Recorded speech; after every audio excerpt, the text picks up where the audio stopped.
Assalamualaikum warahmatullahi wabarakatuh. Kembali lagi di MMR Official, tempat di mana teman-teman akan mendapatkan informasi seputar Beasiswa Indonesia Bangkit atau LPDP Kemenak. Masih bersama saya Muhammad Makfur Rahman, award Beasiswa Indonesia Bangkit tahun 2022 yang saat ini sedang menempuh studi di Prodi Hukum Keluarga Islam Pasca Sarjana Universitas Islam Negeri Mataram. Kali ini aku mau sharing kepada teman-teman mengenai cara yang aku lakukan dalam pembuatan esai motivasi diri. Yang mana esai motivasi diri ini menjadi salah satu persyaratan dalam pendaftaran beasiswa Indonesia Bangkit tahun 2023. Namun sebelum itu jangan lupa untuk like, subscribe, serta tekan tombol loncengnya agar teman-teman selalu mendapatkan informasi terbaru dari channel ini dan tentu saja channel ini semakin berkembang ya teman-teman. Tak berlama-lama lagi, langsung saja kepada cara yang aku lakukan dalam pembuatan esai motivasi diri sebagai persyaratan pendaftaran beasiswa Indonesia Bangkit tahun 2023. Nah, jadi yang aku lakukan pertama kali sebelum membuat esai motivasi diri ini, aku memahami dengan betul-betul ketentuan yang telah disiapkan oleh beasiswa Indonesia Bangkit sendiri. Nah, di layar teman-teman sudah ada dua tampilan ya teman-teman, yang mana sebelah kiri merupakan ketentuan yang telah disiapkan oleh Beasiswa Indonesia Bangkit dan yang sebelah kanan merupakan contoh personal statement atau isi motivasi diri yang aku buat seperti itu ya teman-teman. Nah, yang pertama kita lihat dulu ketentuannya. Yang pertama yaitu ditulis dalam bahasa Indonesia untuk program beasiswa dalam negeri. Jadi, teman-teman yang mendaftar di kampus atau universitas dalam negeri bisa ditulis dengan bahasa Indonesia. Yang kedua, bahasa Inggris untuk program beasiswa luar negeri itu bisa menggunakan bahasa Inggris ya, memakai bahasa Inggris seperti itu. Dan yang ketiga itu jumlah kata 1000 sampai 1500 ya teman-teman. Maaf ya teman-teman, punya aku melebihi dari 1500. Mungkin nanti teman-teman bisa menyesuaikan dengan ketentuan yang ada ya teman-teman. Ini hanya sekedar contoh saja, nanti bisa dikompres kembali, eh, menyesuaikan dengan ketentuan yang ada ya teman-teman. Jumlah katanya yaitu 1000 hingga 1500. Nah, adapun isi yang ada dalam esai motivasi diri paling tidak itu ada beberapa poin ya teman-teman. Kesemuanya ini usahakan dalam esai motivasi diri teman-teman itu ada semua ya teman-teman. Yang pertama yaitu di bagian pembuka memperkenalkan nama, asal sekolah atau madrasah atau satuan pendidikan, aktivitas saat ini dan pilihan program studi. Yang kedua yaitu memaparkan alasan mengikuti program beasiswa Indonesia Bangkit seperti itu ya teman-teman. Kemudian yang kedua di bagian isi yaitu memaparkan keahlian, prestasi, pengalaman akademik maupun non-akademik. Yang kedua, memaparkan tujuan memilih program studi serta kaitannya dengan program beasiswa Indonesia Bangkit. Jadi kita tidak hanya menjelaskan tujuan atau alasan pemilihan program studi saja, tapi kita juga perlu mengkaitkannya dengan program beasiswa Indonesia Bangkit seperti itu ya teman-teman. Kemudian yang terakhir atau penutup yaitu memaparkan hal apa yang akan dilakukan bila menjadi penerima program beasiswa Indonesia Bangkit. Nah, ini jadi ketika nanti teman-teman setelah mengikuti serangkaian tahapan seleksi dan dinyatakan diterima menjadi award beasiswa Indonesia Bangkit, apa yang akan teman-teman lakukan selama menjadi award beasiswa Indonesia Bangkit ini seperti itu. Nah, setelah kita memahami ketentuan yang telah disiapkan oleh Beasiswa Indonesia Bangkit, baru deh kita membuat esai motivasi diri tentu saja dengan mengacu pada ketentuan yang telah ada seperti itu. Nah, kita mulai dari judulnya ini aku masih dengan judul esai motivasi diri aja dan judul yang umum gitu ya. Mungkin nanti kalau misalkan teman-teman ada kreasi judul yang lain boleh saja gitu seperti itu. Nah, langsung di bagian pembuka. Sebenarnya di bagian pembuka ini Beasiswa Indonesia banget ingin hanya sekedar mengenal aja tentang diri teman-teman seperti itu. Nah, di sini ada nama.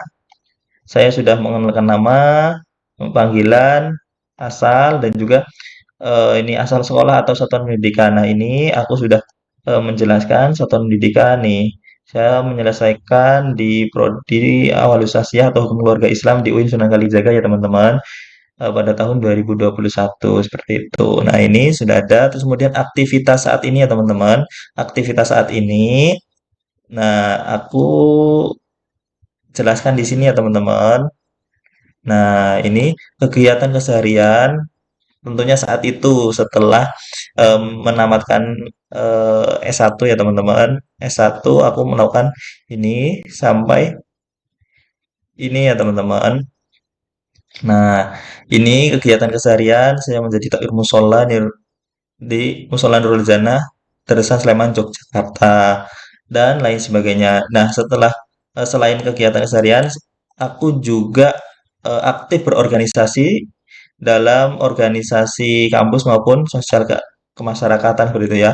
Kenapa pengabdian atau aktif di komunitas sosial kemasyarakatan itu penting? Penting, yaitu untuk menunjukkan kepada Beasiswa Indonesia Bangkit, kepada panitia Beasiswa Indonesia Bangkit bahwa kita merupakan calon pemimpin orang yang mereka cari, yang mana Beasiswa Indonesia Bangkit itu eh, mencari orang-orang yang memungkinkan nanti dirinya itu menjadi seorang pemimpin ya. Karena Beasiswa Indonesia Bangkit sendiri itu memiliki tujuan itu ya teman-teman. Nah, ketika kita membuktikan memiliki pengalaman untuk pengabdian atau menjadi relawan di lingkungan sekitar kita, itu kita sudah menunjukkan bahwa kita peduli kepada sesama, kepada eh, masyarakat yang ada yang perlu kita bantu seperti itu. Jadi dengan kita peduli, kita akan terlihat eh, orang yang mereka cari gitu dan memungkinkan nanti untuk menjadi seorang pemimpin, pendidik profesional di masa depan seperti itu. Nah, ini sudah aku uraikan, jelaskan dan perlu diketahui teman-teman dalam menguraikan keterlibatan teman-teman di organisasi ataupun komunitas sosial kemasyarakatan yang perlu diuraikan paling tidak itu nama organisasinya itu sendiri atau komunitas. Kemudian bergerak di bidang apa organisasi tersebut dan juga peran apa yang teman-teman lakukan di organisasi atau komunitas tersebut. Seperti itu. Nah, kemudian ini sudah ada ya aktivitas tadi udah. Kemudian nih ada pilihan program studi. Nah, pilihan program studi aku tidak sebutkan secara langsung, tapi aku lompati terlebih dahulu untuk memaparkan alasan mengikuti program Beasiswa Indonesia Bangkit. Terus kemudian nanti pilihan program studinya aku sebutkan di akhir ya teman-teman. Nah ini. Nah aku jelaskan terlebih dahulu alasan saya mengikuti program Beasiswa Indonesia Bangkit yang mana eh, saya mengetahui niat mulia dari Beasiswa Indonesia Bangkit yaitu bertujuan untuk mempersiapkan pemimpin, pendidik, dan profesional masa depan yang bisa berinovasi dan ikut berkontribusi mewujudkan Indonesia yang rukun, harmonis, dan sejahtera. Itu. Nah, setelah saya mengetahui itu, aku memiliki niatan untuk ikut menjadi bagian dari Beasiswa Indonesia Bangkit yang mana untuk meningkatkan sumber daya manusia intinya pada umumnya yang ada di Indonesia khususnya yang berada di Kementerian Agama. Maka kemudian saya berencana untuk mendaftarkan diri di sebuah prodi yang ditawarkan yakni Hukum Keluarga Islam di UIN Mataram seperti itu. Adapun penjelasan lebih detailnya mengenai alasan pilihan program studi di Hukum Keluarga Islam UIN Mataram akan aku jelaskan di bagian isi ya teman-teman, memaparkan tujuan memilih program studi serta kaitannya dengan program Beasiswa Indonesia Bangkit. Nah, nanti alasan memilih program studinya akan aku jelaskan lebih lanjut di bagian isi. Seperti itu. Jadi, bagian membuka paling tidak untuk mengetahui secara singkat pribadi kita itu seperti apa, itu seperti itu teman-teman. Nah, kemudian menginjak di bagian isi, kita diharuskan untuk memaparkan keahlian, prestasi, pengalaman akademik maupun non-akademik. Nah, ini semasa kuliah, saya selain menghabiskan waktu dan tenaga untuk kegiatan akademik, perkuliahan saya tertarik dengan kegiatan yang akademik sebagai media untuk mengembangkan diri. Tentu banyak sekali kegiatan non akademik yang bisa saya ikuti saat itu. Dari sekian banyak pilihan yang ada, akhirnya saya bergabung dengan beberapa unit kegiatan mahasiswa dan beberapa komunitas. Nah, untuk meng-highlight keahlian, prestasi, pengalaman akademik maupun non akademik, aku tuangkan dengan apa ya, dengan menguraikan organisasi atau komunitas yang aku ikuti seperti itu. Nah, di sana aku uraikan tentang kemampuannya, terus kemudian prestasinya seperti itu dan pengalaman akademik maupun non akademik seperti itu. Nah, bisa dilihat ya teman-teman. Pertama, saya mengikuti unit kegiatan mahasiswa eksak yang berfokus pada pengembangan kemampuan tulis menulis pada mahasiswa.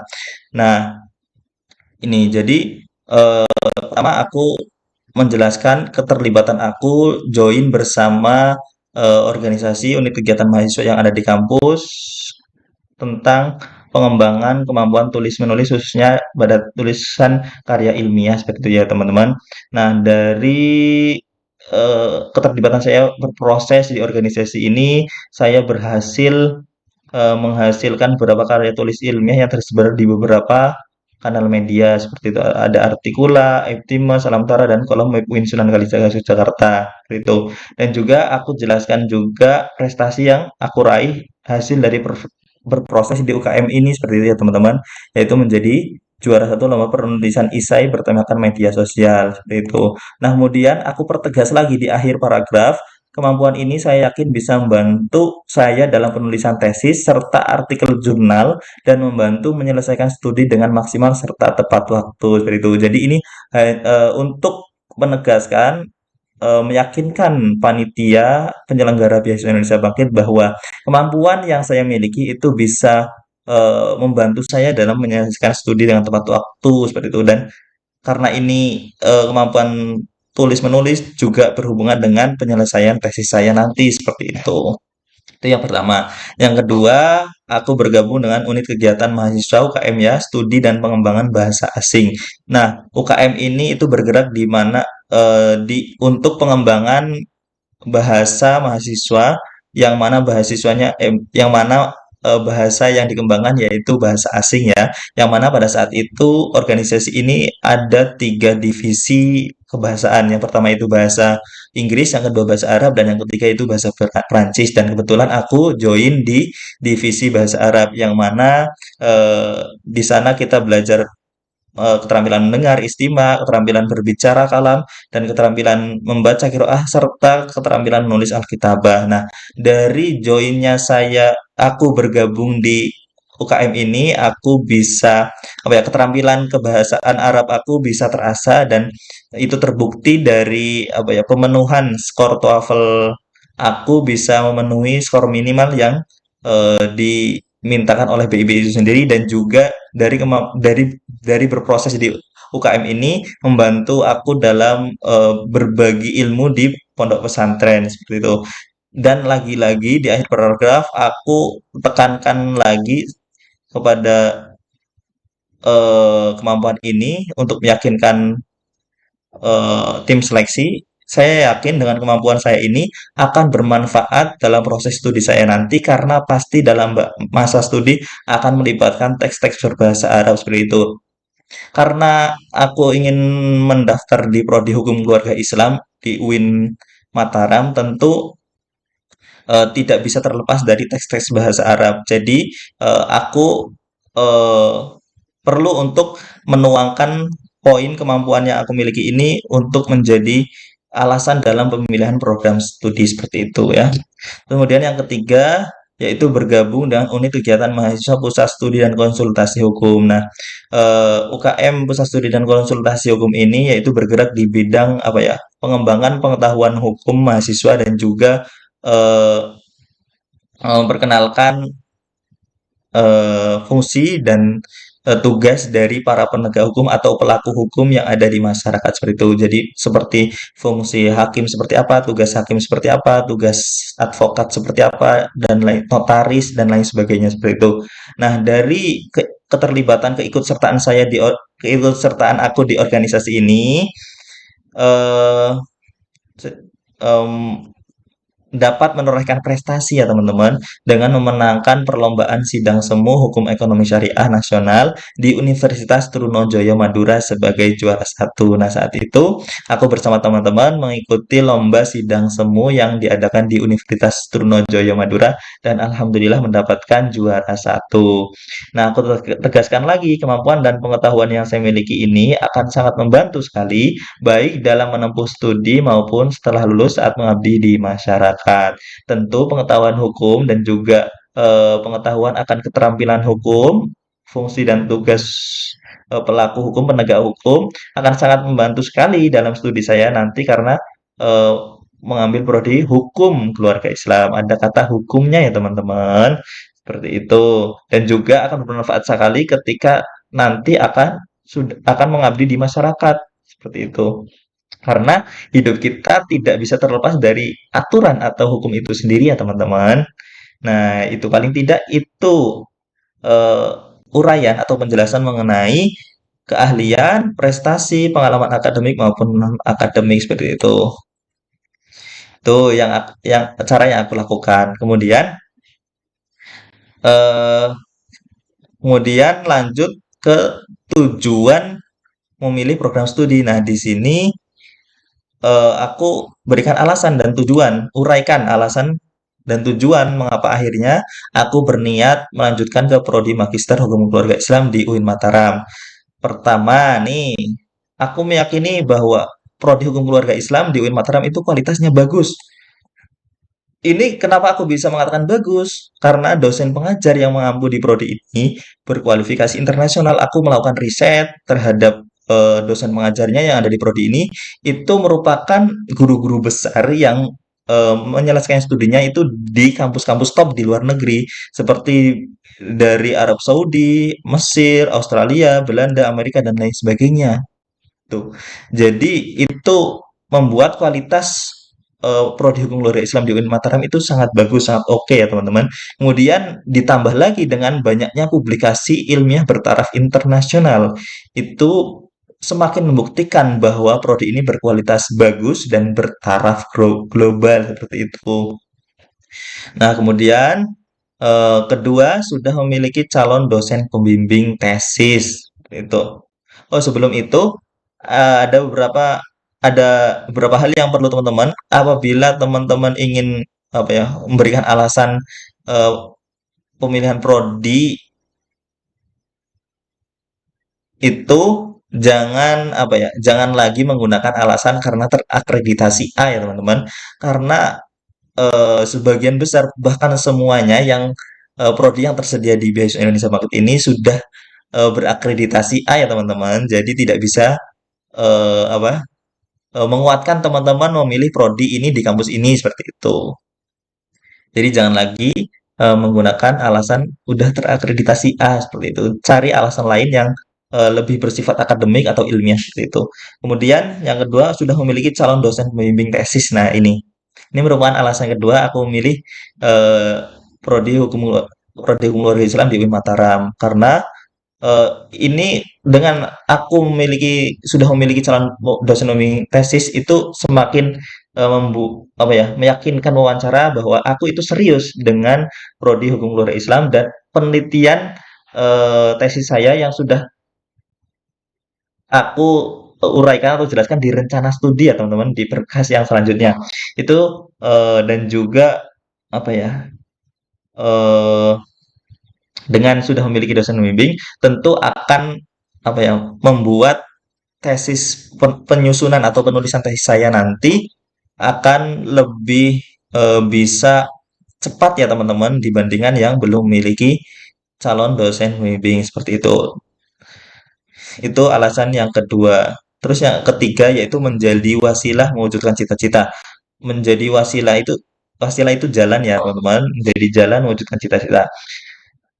Seperti di rencana studi aku yang mana cita-cita aku itu untuk menjadi seorang dosen, tentu saja seorang dosen saat ini membutuhkan minimal studi sampai S2 ya teman-teman atau magister tidak bisa hanya sampai S1. Jadi perlu sekali untuk melanjutkan studi di S2 gitu dan prodi hukum keluarga Islam. Kenapa prodi hukum keluarga Islam? Karena agar berkesinambungan ya teman-teman, agar sama atau linear karena S1 saya kemarin awal usaha atau hukum keluarga Islam, maka kemudian aku berniat untuk mengambil magister atau S2 prodi hukum keluarga Islam lagi. Kenapa begitu? Karena ingin menjadi dosen yang berwawasan luas tentang dunia hukum keluarga Islam. Seperti itu.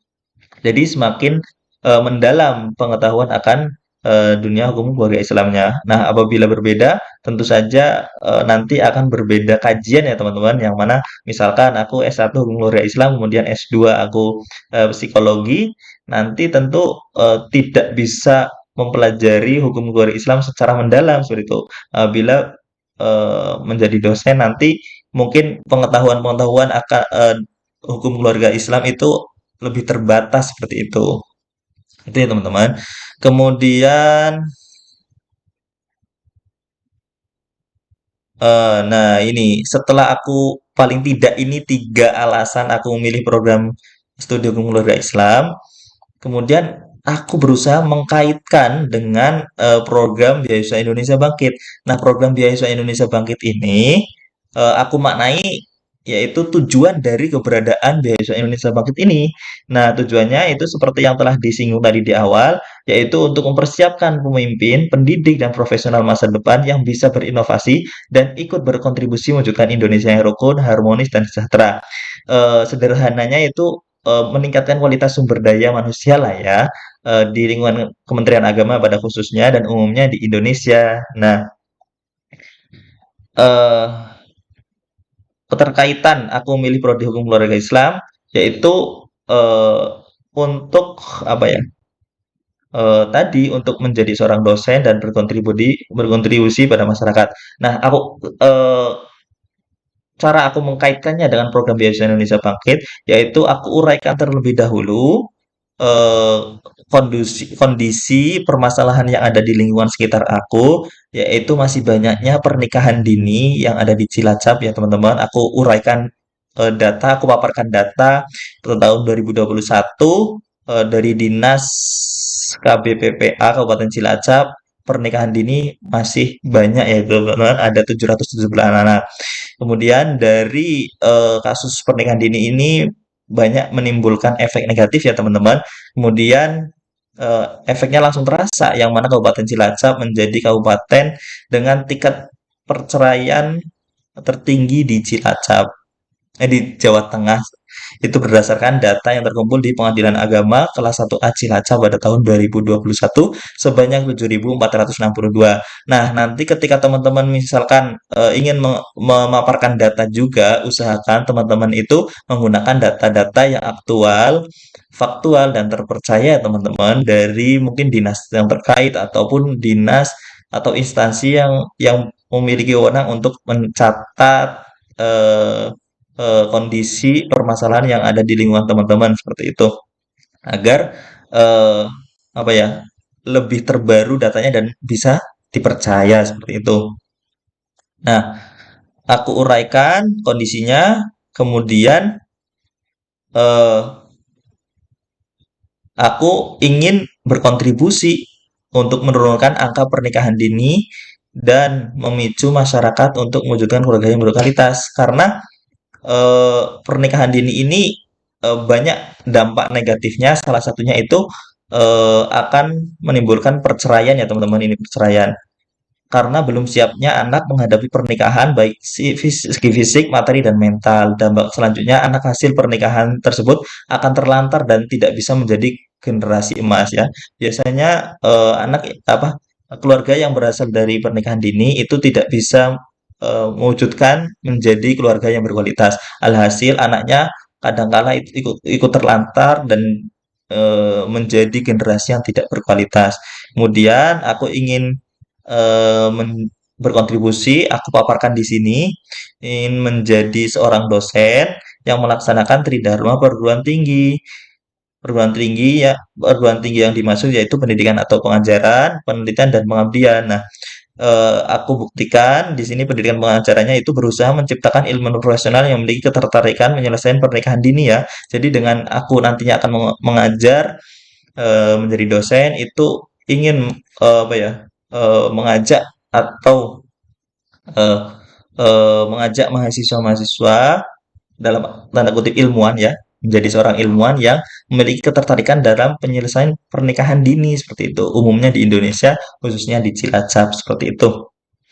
Kemudian penelitiannya itu memperkaya hasanah keilmuan hukum keluarga Islam melalui penelitian tentu dengan melakukan penelitian itu akan memperkaya hasanah keilmuan seperti itu yang sudah ada seperti itu. Mungkin nanti akan menemukan temuan-temuan baru atau konsep-konsep baru dalam dunia hukum keluarga Islam dan juga terjun langsung ke masyarakat untuk mengedukasi serta membuat berbagai program untuk mewujudkan keluarga yang berkualitas.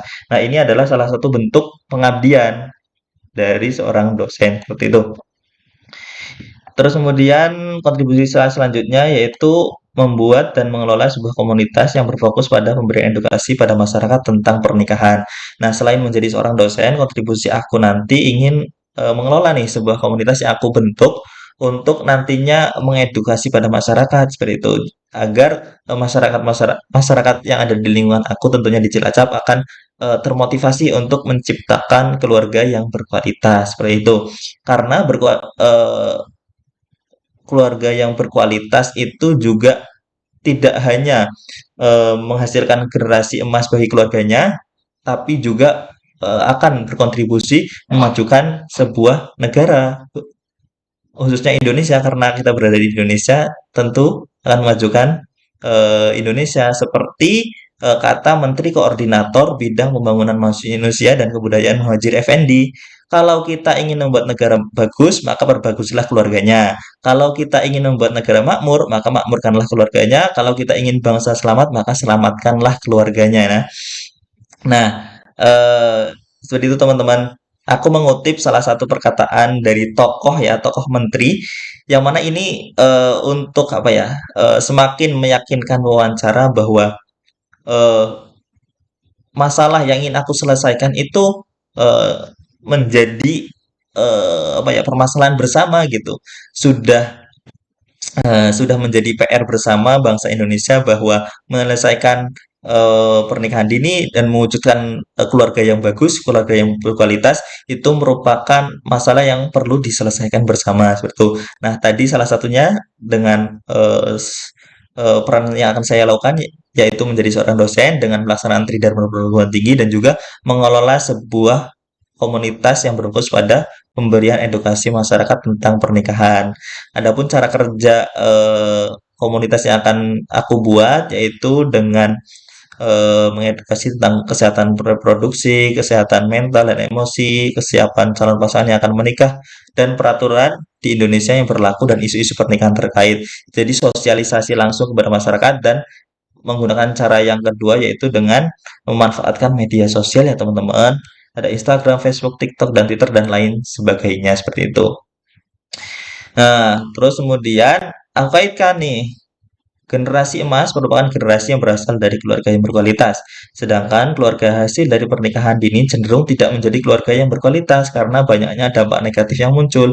Padahal negara kita Indonesia memiliki goals besar pada pertumbuhan sumber daya manusia untuk menghadapi 2045 naik predikat menjadi negara maju. Sehingga apa yang akan saya lakukan turut serta mewujudkan tujuan besar yang dimiliki Beasiswa Indonesia Bangkit itu sendiri dan juga bagi Indonesia ya.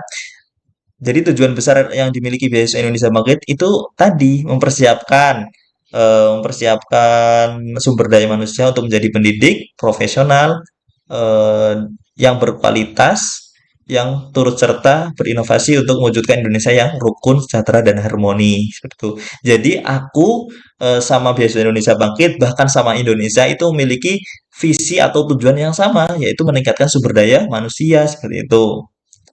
Yang aku lakukan yaitu meningkatkan eh, sumber daya manusia dengan cara mengedukasi masyarakat untuk turut serta menciptakan atau mewujudkan generasi berkualitas dengan tidak melakukan pernikahan dini seperti itu. Nah, itu ya teman-teman. Jadi dikaitkan di situ. Jadi aku mengkaitkan menyamakan tujuan yang sama seperti itu.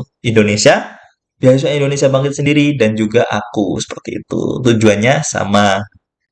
Nah, kemudian udah ya teman-teman, bagian isi udah. Nah, sekarang terakhir, memaparkan hal apa yang dilakukan bila menjadi penerima program Beasiswa Indonesia Bangkit. Nah, jadi ketika teman-teman, ketika aku diterima menjadi awardee, nanti apa yang akan aku lakukan? Nah, paling tidak ini teman-teman aku lakukan yaitu pertama akan berusaha dan tekun mengikuti proses pendidikan atau kegiatan akademik serta melakukan berbagai penelitian baik mandiri maupun kolaborasi untuk turut serta mengembangkan ilmu pengetahuan serta menemukan konsep yang bersifat novelty atau terbaru ya dalam bidang hukum keluarga Islam ya. Tentu karena kewajiban kita mahasiswa dan juga beasiswa Indonesia Bangkit tujuan apa kewajiban kita yang pertama harus berusaha maksimal mengikuti segala proses pendidikan yang ada di prodi dan kampus tujuan kita ya teman-teman. Jangan sampai kita sebagai awardee itu malas-malasan dan tidak memenuhi kewajiban yang telah diamanatkan kepada kita dari Beasiswa Indonesia Bangkit. Nah, inilah yang akan aku lakukan apabila menjadi awardnya Beasiswa Indonesia Bangkit. Jadi teman-teman nanti juga seperti itu ya teman-teman apabila sudah dinyatakan menjadi awardnya Beasiswa Indonesia Bangkit. Nah, kedua, yaitu memperbanyak koneksi dengan orang yang memungkinkan membantu terwujudnya kontribusi di masyarakat setelah menyelesaikan studi. Orang yang dimaksud merupakan siapa saja yang saya temui di kampus maupun di luar kampus yang memiliki pengetahuan maupun pengalaman untuk menyelesaikan persoalan pernikahan dini. Seperti itu. Karena kontribusi aku kan nanti mengelola sebuah komunitas untuk mengedukasi masyarakat untuk tidak melakukan pernikahan dini ya. Jadi aku selama menempuh studi S2 juga perlu menjalin komunikasi dengan orang-orang yang memungkinkan nanti bisa bekerja sama ya, baik itu yang memiliki pengetahuan ataupun pengalaman tentang penyelesaian persoalan pernikahan dini gitu. Jadi misalkan ada teman kelas yang memiliki pengetahuan dari segi sudut pandang agama Islam seperti apa sih pernikahan dini dalam agama Islam. Nah, dan juga misalkan kalau misalkan yang misalkan dosen gitu, misalkan dosen sudah melakukan berbagai penelitian tentang pernikahan dini. Nah, kita perlu juga menjalin komunikasi tentang itu, sharing-sharing, berdiskusi seperti apa sih kita ambil ilmunya dari beliau.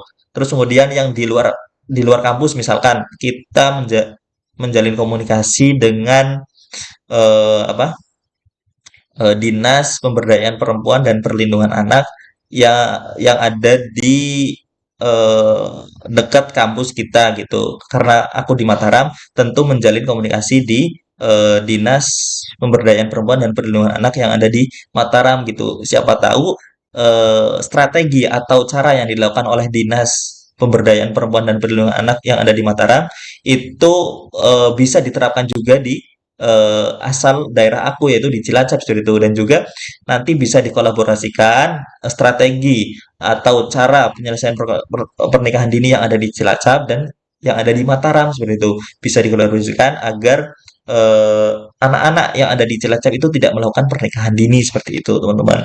Nah itu yang ingin aku lakukan seperti itu. Kemudian di bagian akhir aku seperti menguraikan kata-kata penutup seperti itu. Nah ini, Beasiswa Indonesia Bangkit memegang peranan penting dalam mewujudkan mimpi dan cita-cita saya untuk melanjutkan studi magister dan membangun Indonesia menjadi lebih baik. Saya merupakan orang yang memiliki komitmen, motivasi, dan semangat tinggi dalam membangun negeri. Saya yakin pendidikan lanjutan pada jenjang magister menjadi bingkai kerja untuk mengasah potensi dan kemampuan saya yang dibutuhkan masyarakat. Saya senang apabila mendapat kesempatan untuk menjadi bagian dalam Beasiswa Indonesia Bangkit dan memanfaatkan dengan sebaik-baik mungkin kesempatan tersebut. Nah, jadi di bagian penutup ini teman-teman memberikan apa ya eh, harapan harapan kepada Beasiswa Indonesia Bangkit agar apa ya apabila teman-teman itu diterima menjadi awardee akan memaksimalkan kesempatan tersebut untuk berkontribusi khususnya di Kementerian Agama umumnya di Indonesia seperti itu teman-teman. Nah, habis ya teman-teman, mungkin itu cara-cara yang aku lakukan dalam membuat esai motivasi diri. Siapa tahu teman-teman bisa terinspirasi atas cara yang aku lakukan dalam membuat motivasi diri. Tapi tidak harus sama juga ya teman-teman. Teman-teman juga bisa berkreasi sendiri mengenai penyusunan atau penulisan esai motivasi diri sesuai kemampuan kreatif teman-teman lah. Pasti teman-teman memiliki eh, apa ya imajinasi tertentu untuk membuat desain motivasi diri semakin menarik dan semakin meyakinkan tim penyeleksi beasiswa Indonesia Bangkit gitu teman-teman. Nah, mungkin dari teman-teman cukup saja sampai di sini. Teman-teman jika ingin request, ingin sharing-sharing apa lagi nih, bisa langsung komentar di kolom komentar video ini ya teman-teman. Nanti aku usahakan untuk sharing-sharing yang bisa sesuai permintaan teman-teman seperti itu. Mungkin itu aja ya teman-teman. Sampai di sini saja. Kurang lebihnya mohon maaf. Jangan lupa untuk like, subscribe, serta tekan tombol loncengnya agar teman-teman mendapatkan informasi terbaru dan channel ini semakin berkembang ya teman-teman. Sekian, dadah.